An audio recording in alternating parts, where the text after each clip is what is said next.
할렐루야. 지난주는 우리 고린도후서 5장 16절서부터 21절에 있는 말씀 가지고 그리스도 안에 있는 자의 삶의 자세라는 제목으로 말씀을 전했습니다. 내가 그리스도 예수 안에 있다면은 육체의 잣대보다도 그 중심을 보는 눈을 가져야 된다라는 말씀을 드렸습니다.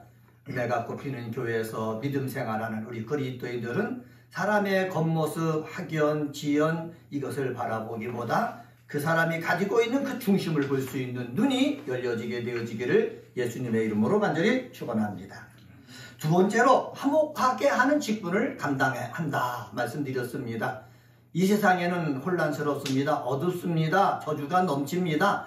그래서 예수를 믿든 믿지 않든 많은 사람들이 혼란의 주인공이 돼가지고 엉망으로 만드는 것을 볼 수가 있습니다. 우리들은 혼란스러운 이 세상 속에서도 화목하게 하는 그러한 직분을 받은 자의 역할을 감당하기를 원합니다. 먼저 가정에서, 그리고 교회에서, 그리고 내가 삶을 영위하는 직장에서, 일터에서 화목하게 하는 직분을 감당하는 우리 그리스도인들 되시기를 예수님의 이름으로 간절히 축원합니다.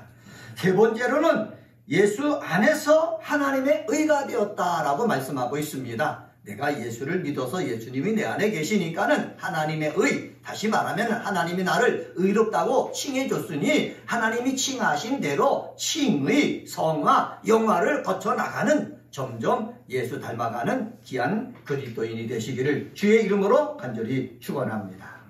오늘은 사순절 우리 다섯 번째 주일로 본문을 빌립보서 3장 7절서부터 14절에 있는 말씀을 듣겠습니다. 제가 성경 말씀을 듣게 때는 교회력, 우리 교회력에 따라서 성서 일과에 따라 가지고 본문을 정하는데 오늘 본문이 우리 사순절 다섯 번째 본문이 빌립보서 3장입니다. 여기 보면은 3장 쭉 우리가 읽었는데 7절에 보면은 사도 바울이 빌립보 교회에 편지를 쓰면서 이렇게 말합니다. 내가 그리스도를 위하여 라고 말합니다. 편지를 쓸 때 사도 바울은 감옥에 갇혔거든요. 감옥에 갇혀서 편지를 썼기 때문에 옥중서신이라고 그러는데 사도 바울이 내가 그리스도를 위하여 라고 빌립보 교회의 그리스도인들에게 얘기하고 있습니다. 8절에서는 뭐라고 그러느냐? 그리스도를 얻고 라고 얘기하고 있고 9절에서는 그 안에서 발견되려 하고 있다 라고 말씀하고 있습니다. 10절 하반절에서는 또 이렇게 말합니다. 그의 죽으심을 본받아 예수의 죽으심을 본받기를 원한다 이렇게 말씀하고 있고 12절에서는 내가 그리스도 예수께 잡힌 바 된 그것을 잡으려고 뭐한다? 달려간다 라고 말씀하고 있고 14절에서는 그리스도 예수 안에서 라고 얘기하고 있습니다. 이런 것들을 종합해 보면은 어떻게 결론을 이을 수 있느냐? 주 예수 그리스도에게 사도 바울은 인정받기를 원한다 라는 것을 이 안에서 볼 수가 있다는 거지요. 그래서 오늘은 본문을 가지고 주 예수 그리스도에게 인정받기를 원하라 라는 제목으로 말씀을 전합니다. 한번 따라서 해봅시다. 주 예수 그리스도에게 인정받기를 원하라. 아멘. 저는 이 말씀에 아멘 합니다. 교회 다녀도 많은 사람들이 나왔을 때 하나님을 기쁘게 하랴 사람을 기쁘게 하랴 했을 때 우리는 사람을 기쁘게 하는 것이 아니라 하나님을 기쁘게 해야 된다. 왜? 하나님 앞에 인정받기 위해서 그렇게 삶을 살아야 된다. 믿음 생활을 해야 된다 라고 말씀드렸습니다. 그런데 교회 생활을 하다 보면은 그렇게 하나님을 기쁘게 하기 위해서 믿음 생활해야 되고 말도 해야 되는데 그것이 쉽습니까? 아니에요. 먼저 눈에 보이는 것이 사람이기 때문에 교회에 나와서 장로의 직분을 감당하고 권사의 직분을 감당하고 집사의 직분을 감당하고 목사의 직분을 감당해도 하나님 앞에 인정받고 하나님을 기쁘시게 하나님의 뜻이 하늘에서 이룬 것처럼 이 땅에 이루어지기 위해서 말하고 행동하는 것보다 사람을 기쁘게 사람의 마음에 들게 하려고 할 때가 많이 있다라는 것을 우리가 보게 됩니다. 이런 가운데서 우리 은혜가 꼽히는 교회에서 믿음 생활하는 사람은 사람을 기쁘게 하는 것이 아니라 하나님을 기쁘게, 다시 말하면 주 예수 그리스도에게 인정받기를 원하면서 내가 예배드리고 주 앞에 또 섬기고 또 내 삶을 살아가는 우리 그리스도인들 되시기를 주의 이름으로 간절히 축원합니다. 그러면은 주 예수 그리스도에게 인정받기를 원해야 되는데 7절서부터 9절 상반절을 통해서 우리가 받을 수 있는 귀한 말씀이 있습니다. 그것은 바로 뭐냐? 그리스도를 아는 지식이 가장 고상함을 내가 알아야 된다라는 말씀입니다. 한번 따라서 해봅시다. 그리스도를 아는 지식이 가장 고귀함을 알아라. 네, 그리스도를 아는 지식이 가장 고귀함을 우리가 알아가야 된다는 거예요. 7절에 보면 사도 바울이 이렇게 말합니다. 7절 말씀 한번 보세요. 같이 한번 읽습니다. 시작. 그러나 무엇이든지 내게 유익하던 것을 내가 그리스도를 위하여 다 해로 여길 뿐더러. 여기 사도 바울이 뭐라고 그러냐면 그러나라고 얘기합니다. 그러나라는 말은 뭐냐? 제가 오늘 본문으로 택하지 않았지만 앞에서부터 4절서부터 6절에 보면은 이 자기의 육체의 자랑거리로 여겼던 것들을 늘어놨거든요. 그런 자랑거리를 위해서 삶을 살아났는데 이것들을 다 어떻게 해요? 예수 그리스도를 알고 나니까는 이것이 다 어떻게 여겨지더라? 해로 여겨지더라. 이렇게 고백하고 있습니다. 여기서 해로 여겨진다라는 말은 뭐냐? 이 해라는 말을 헬라어로 보면 제미안이라는 단어를 썼는데 이것은 손의 손상이라는 거예요. 내가 말씀을 알고 예수와 깊은 교제를 하다 보니까는 내가 육체의 출세를 위해서 쌓았던 모든 것들이 예수님을 아는데 방해가 되더라는 거예요. 여러분 그렇습니다. 내가 세상에서 열심을 다해 쌓았던 것들이 내가 말씀을 알고 예수를 경험하는데 방해가 되는 것들이 너무나 많아요. 과학자들이 그렇지요. 그리고 머리로만 쓰고 계산하는 사람들이 그렇죠. 자기가 갖고 있는 경험과 지식 때문에 말씀 속에 들어가지 못하고 예수를 나의 주, 나의 하나님으로 영접하지 못한 사람들이 많이 있다는 거예요. 그런데 사도 바울이 예수 그리스도를 다메섹으로 가는 도중에 부활하신 그리스도를 만난 이후에 생각이 바뀐 거예요. 가치관이 바뀐 거예요. 눈이 멀었다가 아나니아의 기도를 통해서 눈이 떠지고 그때 성령을 받았거든요. 성령을 받으면서 내가 이제까지 귀중하게 여겼던 것이 이런 것이었는데 이 귀중하게 여긴 것 때문에 예수를 핍박하고 예수 믿는 자를 박해하는 삶을 살았는데 잘못된 것 같다라는 느낌을 받은 거예요. 느낌을 받은 이 바울이 어떻게 했습니까? 아라비아 광야로 가서 3년 동안 기도 생활을 합니다. 하나님 말씀을 읽습니다. 기도 생활하면서 그리스도와 깊은 교제를 하는 거예요. 깊은 교제를 하면서 가치관이 바뀐 거예요. 생각이 바뀌는 거예요. 여러분 우리에게는 이런 사도 바울이 깊은 교제를 통해서 가치관이 바뀌고 생각이 바뀌는 그 모습이 있어야 된다는 거예요. 교회에 5년 나오든 10년 나오든 20년 나오든 30년 나오든 자기의 경험과 자기의 생각 그대로 가지고 있으면은 이 사람에게는 변화가 없는 거예요. 교회에 나와서 말씀을 듣고 기도하고 섬기면서 내 생각과 내 가치관이 하나님의 말씀에 따라서 바뀌어져야 이 사람의 삶이 바뀌어지는 거예요. 말이 바뀌어지는 거예요. 사명이 바뀌어지는 거예요. 사도 바울이 그랬다라는 것입니다. 생각과 가치관의 변화가 일어나니까는 8절 상반절에서 뭐라고 그럽니까? 8절 한번 같이 한번 읽어봅시다. 시작. 또한 모든 것을 해로 여김은 내 주 그리스도 예수 안에 있는 지식이 가장 고상하기 때문이라. 여기 보면은 모든 것을 뭐라고 그랬습니까? 해로 여긴다. 모든 것이 무엇입니까? 사도 바울이 젊었을 때서부터 가치 있다고 생각된 것을 위해서 최소한의 노력을 다하며 삶을 살았거든요. 그래서 최소한의 노력을 할 때에 유대교에서 앞서는 젊은 사람, 앞선 주자였습니다.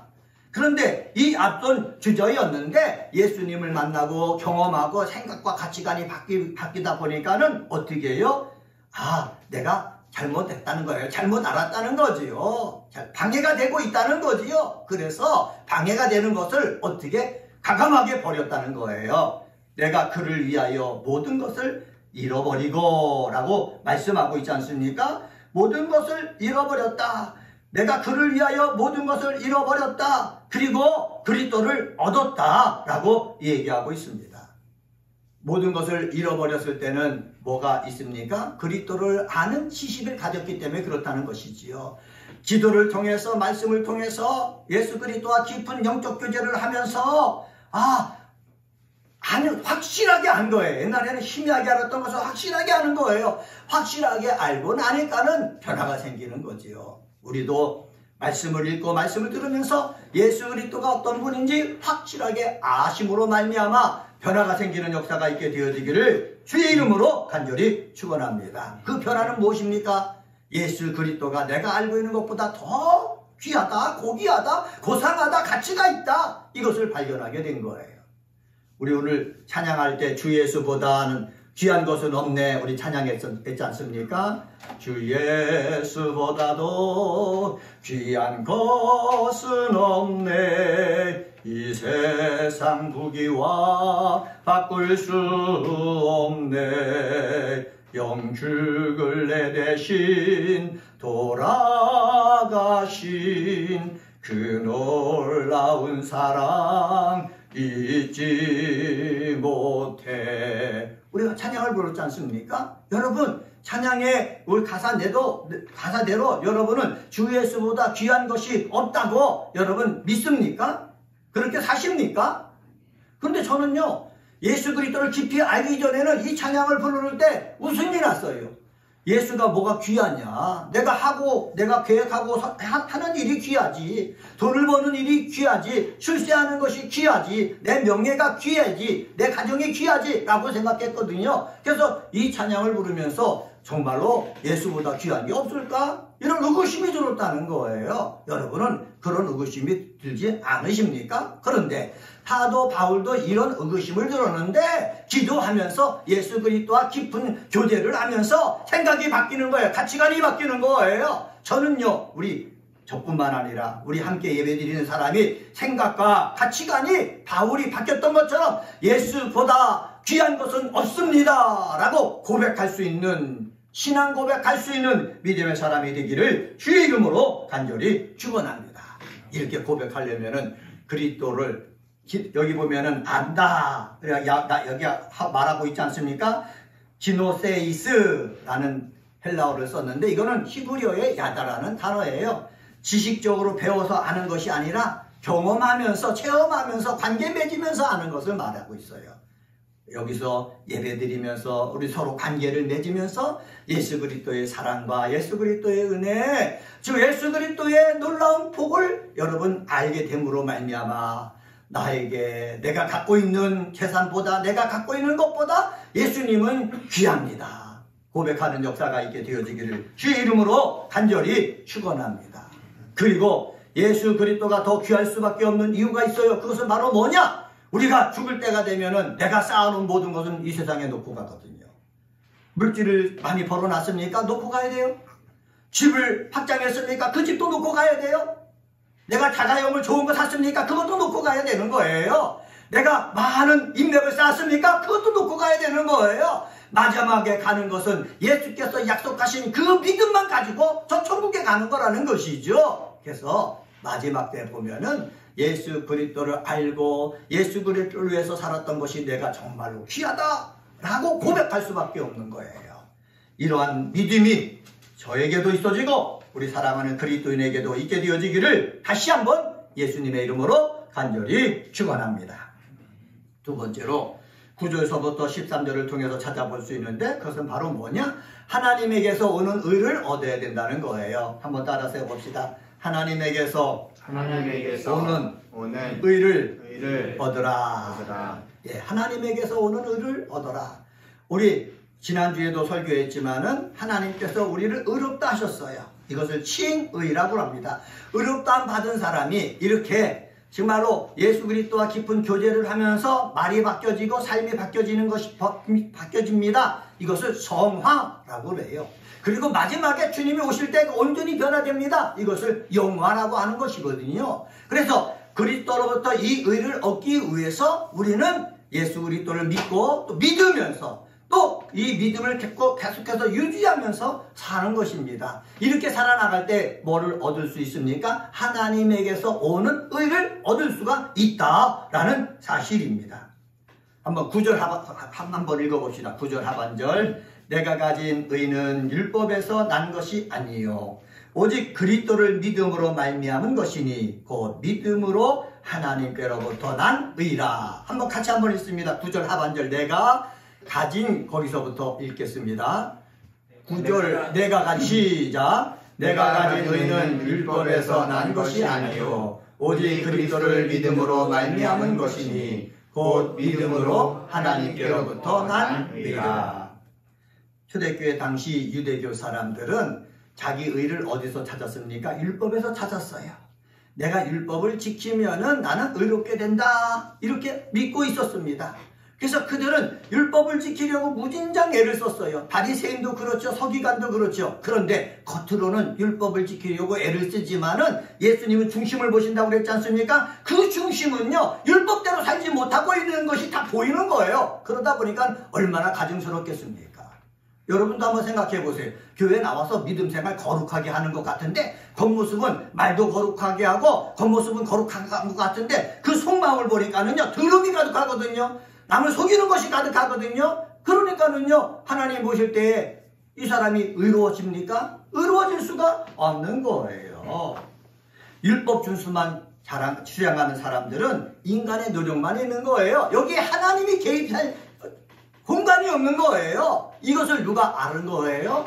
바울이 아는 거예요. 그래서 바울이 말하기를 의가 의롭게 되는 것은 내 행위로 인해서 의로워지는 것이 아니라 누구로 말미암아 의로워진다고요? 하나님으로 말미암아 의로워진 거라는 거지요. 하나님으로 말미암아 믿음이 오고 그 믿음 때문에 우리가 의로워지는 거니까는 우리는 누구로 말미암아 의로워진다? 하나님으로 말미암아 의로워진다라는 거예요. 그런데 하나님을 볼 수 없지 않습니까? 만질 수 없지 않습니까? 하나님이 우리에게 보일 수 있도록 이 땅에 보내주신 분이 있는데 그분이 누구예요? 육체를 가지신 예수 그리스도예요. 예수 그리스도를 통해서 우리가 하나님을 알게 되는 거거든요. 그래서 예수 그리스도를 믿게 하는 것들이 다 누구를 통해서 오는 것입니까? 하나님을 통해서 오는 거예요.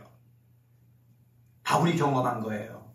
율법을 많이 알고 열심히 했던 바울이요, 율법대로 생각하다 보니까는 예수 그리스도 그리고 예수를 믿는 그러한 사람들을 잡으러 다니지 않습니까? 핍박하러 다니지 않습니까? 그런데 생각이 변화되니까 어떻게 해요? 자기가 복음을 증거하러 다니는 거예요. 이방인에게 복음을 증거하러 다니는 거예요. 어떻게 해요? 하나님으로부터 예수가 누구인 것인지 깨닫게 된 거예요. 깨닫게 되는 순간 믿음이 생긴 거예요. 믿음이 생기니까 믿음대로 행동하는 것이지요. 그래서 바울은 믿음이 생긴 대로 행동해서 바로 그 자리에서 복음을 증거했고, 그 자리에서 복음을 증거하다 보니까는 열심당인 그 유대인들이 바울을 어떻게 해요? 죽이려고 하지 않습니까? 여러분, 저도 마찬가지고 여러분도 마찬가지예요. 내 힘으로 내가 준수하는 율법 정신을 가지고는 내가 의롭게 될 수가 없어요. 내가 하나님 앞에 가까이 갈 수가 없는 거예요. 그런데 하나님이 예수를 통해서 우리에게 믿음을 주신 거예요. 믿음을 주시면서 우리는 어떻게 해요? 어떻게 해요? 하나님께로부터 난 그 믿음, 그 의를 가지고 우리는 일을 하는 거예요. 가정을 책임지고 교회를 통해서 하나님 앞에 예배드리고 이 사회에서 빛과 소금의 역할을 감당하게 되는 것입니다. 이것을 사도 바울이 경험한 거예요. 사도 바울이 이렇게 얘기합니다. 10절 11절 10절 한번 읽습니다. 시작. 내가 그리스도와 그 부활의 권능과 그 고난의 참여함을 알고자 하여 그의 죽으심을 어떻게 본받아. 사도 바울이 보니까는 지식적으로 알았던 것은 아무것도 아닌 것을 깨달았다고 그러지 않습니까? 그래서 예수 그리스도가 누구신지 직접적으로 몸을 부딪히면서 체험하면서 알고자 한 거예요. 그리고 그가 부활을 했는데 부활의 권능이 무엇인지 알고자 그렇게 기도한 거예요. 그리고 예수 그리스도가 왜 하나님의 뜻을 이 땅에 이루기 위해서 고난에 참여했는가? 자기 스스로 몸을 던져서 같이 경험한 거예요. 그러면서 어떻게 했어요? 사도 바울은 하나님의 의를 얻게 된 것입니다. 사랑하는 우리 그리스도인 여러분, 사도 바울이 자기 몸으로 자기 삶으로 직접 경험하면서 하나님으로부터 난 그 의를 발견했던 것처럼 우리들도요, 처음에는 믿겨지지 않으면은, 믿음이 오지 않으면은 몸으로 예수 그리스도를 경험하고 그리고 그의 부활의 권능을 기도함으로 경험하고 그리고 그의 고난에 참여함으로 경험을 통해서 하나님으로부터 난 의를 여러분의 것으로 만드는 역사가 있게 되어지기를 주의 이름으로 간절히 축원합니다. 그런데 사도 바울이 말합니다. 하나님으로부터 난 의는 예수를 처음 믿는 순간 그때서부터 얻어지는 것이 아니라 예수를 처음 믿는 순간 의롭다 하고 칭함을 받았기 때문에 아까 제가 말씀드렸죠. 성화, 영화, 다시 말하면은 계속해서 하나님으로부터 하는 의를 계속해서 내 속에 이루어지기 위해서 죽을 때까지, 저 천국에 갈 때까지 내가 힘써야 된다라고 말씀하고 있습니다. 12절 한번, 상반절 한번 봅시다. 12절 상반절에 한번 같이, 12절을 한번 같이 읽어봅시다. 시작. 내가 이미 얻었다 함도 아니요 온전히 이루었다 함도 아니라 오직 내가 그리스도 예수께 잡힌 바 된 그것을 잡으려고 달려가노라. 12절 하반절은 세 번째 대지에 나오는 거니까는 12절 상반절에 보면 내가 이미 얻었다 한도 아니요 라고 말했습니다. 온전히 이루었다 한도 아니라 라고 했습니다. 사도 바울이 그렇게 열심을 다해 삶을 살았어요. 복음을 증거하면서 매를 맞고 죽을 뻔한 그것도 한두 번 겪은 게 아니에요. 그리고 많은 교회를 설립을 했습니다. 그런데 설립을 해놓고 내가 할 일 다 했다 이러지 않았다는 거예요. 온전히 다 이루었다 하지 않았다는 거예요. 주님이 부르실 때까지, 주님이 원하시는 그 목표를 달성할 때까지 어떻게 해요? 달려가는 삶을 살았다는 거죠. 한번 따라서 해봅시다. 끝까지 달려갑시다. 달려가다라는 말을 헬라어로 보면 디오크라는 단어를 썼는데 문법적으로는 현재 직설법 동사를 썼습니다. 이 뜻이 무엇이냐 하면은 이전에 달려가서 끝나는 것이 아니라 나이 많아서 지금 감옥에 갇혀있는 그 상태에 지금도 내가 달려가고 있다는 거예요. 죽을 때까지 달려간다는 거예요. 우리 김종자 권사님 오늘 하나님 앞에 예배드리러 나왔지 않습니까? 벌써 연세가 80 중반을 훨씬 넘으셨는데 계속 예배드리러 나오는 거예요. 우리는 죽을 때까지 달려가는 거예요. 바울이 그랬다는 거예요. 하나님의 의를 얻기 위해서 죽을 때까지 달려가야 되는 거예요. 바울만 그렇습니까? 목사도 마찬가지예요. 목사라고 해서 구원이 다 이루어진 겁니까? 아니에요. 죽을 때까지 달려가서 마지막 때에 하나님께서 하나님에게 난 의를 우리에게 주신다는 사실을 우리는 알아야 되는 것입니다. 내가 꼽히는 교회에서 믿음 생활하는 우리 그리스도인들은 내가 이전에는 충성 많이 했으니 됐다라고 여기지 말고 사도 바울처럼 내가 얻은 것도 아니다. 온전히 이룬 것도 아니다. 내가 주님 앞에 나를 부르실 그날까지 내가 달려가겠다. 잡힌 바 된 그것을 얻으려고 달려가겠다라는 믿음이 있게 되어지기를 주의 이름으로 간절히 축원합니다. 세 번째로 13절과 14절을 통해서 찾아볼 수 있는데 부르심의 상을 받으려고 달려가자라는 것입니다. 한번 따라서 해봅시다. 부르심의 상을 받으려고 달려가자. 네, 목사에게도 적용되는 말씀이고 사랑하는 우리 그리스도인들에게도 적용되는 말씀입니다. 바울이 깨달은 거예요. 바울을 담에색 가는 도상에서 예수님이 부르셨다는 거예요. 부르시면서 사명을 줬다는 거예요. 눈을 멀게 했다가 눈을 뜨게 하고 성령을 받게 하고 아라비아에서 3년 동안 기도 생활하면서 바울에게 너는 이방인의 사도가 되려고 너를 불렀다. 사탄의 권세 있는 자를 하나님께로 인도하기 위해서 너를 불렀다. 라는 사명을 주셨어요. 이 사명을 바울은 받은 거예요. 받자마자 그 부르신 그 뜻을 이루려고 바울은 어떻게 했습니까? 달려가는 삶을 살았어요. 안디옥 교회에서 사울을 인정해줬어요. 그래서 선교사로 삼은 거예요. 그래서 바울이 돼갖고 바나바와 함께 선교 여행을 떠나게 한 거예요. 선교여행을 1차 선교여행을 떠나고 2차 선교여행을 떠나고 3차 선교여행을 떠났어요. 선교여행을 하면서 맞아 죽을 뻔한 일도 있고 감옥에 갇혀서 죽을 뻔한 일도 있고 그랬다고 그랬지 않습니까? 그래서 맞고 감옥에 갇혔어도 포기하지 아니하고 부르신 그 부름의 상을 향해서 사도 바울은 뭐했다? 달려갔다 라고 성경은 말씀하고 본인이 이야기하고 있는 것입니다. 이것을 통해서 우리가 깨달아야 돼요. 그것은 바로 뭐냐? 사도 바울처럼 부르신 부름의 상을 향해서 달려갈 줄 아는 귀한 성도가 되어야 되겠다라는 사실입니다. 바울은 12절 13절을 통해서 제가 헬라어 문법을 찾아봤거든요.